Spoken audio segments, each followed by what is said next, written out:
शिव से बड़ा कोई श्री विष्णु का भक्त नहीं और भगवान विष्णु से बड़ा कोई श्री शिव का भक्त नहीं। इसलिए भगवान शिव सबसे बड़े वैष्णव और भगवान विष्णु सबसे बड़े शैव कहलाते हैं। 9 वर्ष के छोटे बाल रूप में जब श्री कृष्ण ने महाराज का उद्घोष किया तो वृंदावन में पूरे ब्रह्मांड के तपस्वी प्राणियों में भयंकर हलचल मच गई कि काश हमें भी इस महारास में शामिल होने का अवसर मिल जाए। दूर दूर से गोपियां जो कि पूर्व जन्म में एक से बढ़कर एक ऋषि मुनि तपस्वी योगी भक्त थे, महारास में शामिल होने के लिए आतुरता से दौड़े आए। महारास में शामिल होने वालों की योग्यताओं को परखने की जिम्मेदारी थी श्री ललिता सखी की, जो स्वयं श्री राधा जी की प्राण प्रिय सखी थी और उन्हीं की स्वरूपा भी थी। सदा एकांत में रहकर कठोर तपस्या करने वाले भगवान शिव को जब ये पता चला कि श्री कृष्ण का महारास प्रारंभ करने जा रहे हैं तो वो भी अत्यंत प्रसन्न होकर तुरंत अपनी तपस्या छोड़ पहुंचे श्री वृंदावन धाम और बड़े आराम से सभी गोपियों के साथ रास स्थल में प्रवेश करने लगे।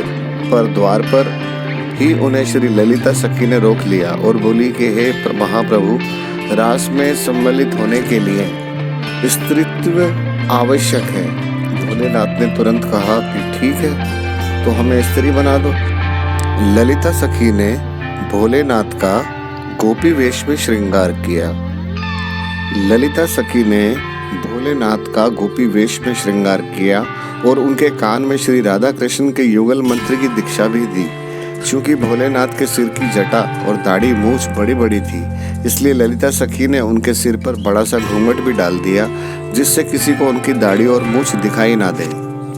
भोलेनाथ के अति बलिष्ठ और लंबे चौड़े शरीर की वजह से वो सब गोपियों से एकदम अलग और विचित्र गोपी लग रहे थे, जिसकी वजह से प्रत्येक गोपी उनको बड़े आश्चर्य से देख रही थी।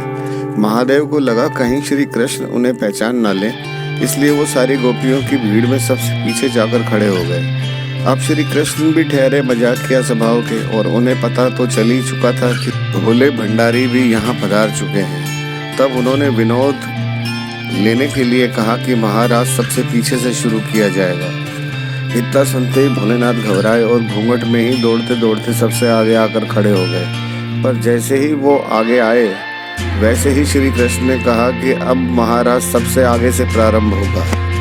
महादेव फिर दौड़कर पीछे पहुंचे तो श्री कृष्ण ने फिर कहा रास पीछे से ही प्रारंभ होगा। महादेव फिर दौड़कर आगे आए। इस तरह कुछ देर तक ऐसे ही आगे पीछे चलता रहा और शेष गोपियां आश्चर्य से खड़े होकर श्री कृष्ण और श्री महादेव के मध्य की लीला देख रही थी और ये सोच रही थी कि ये कौन सी गोपी है जो ढील डोल से भी भारी भरकम है, पर बार बार शर्मा कर कभी आगे भाग रही है और तो कभी पीछे, और जैसे लग रहा है श्री कृष्ण भी इसको जानबूझकर हैरान करने के लिए बार बार आगे पीछे का नाम ले रहे हों।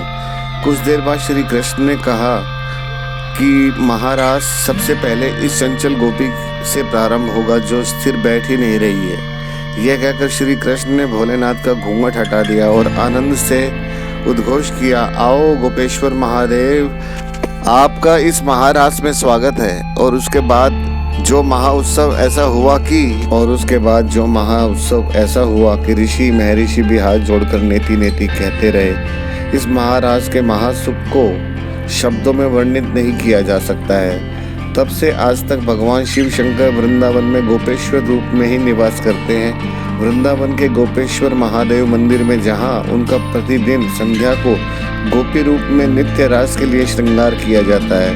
श्री गोपेश्वर महादेव का दर्शन और इनकी इस कथा का चिंतन करने के लिए श्री कृष्ण की भक्ति में प्रगाढ़ता आती है और इस कलयुग में भक्ति ही वो सबसे सुलभ तरीका है जो इस लोक के साथ परलोक में भी सुख प्रदान करती है। तो जय श्री गोपेश्वर महादेव, नमो नारायण।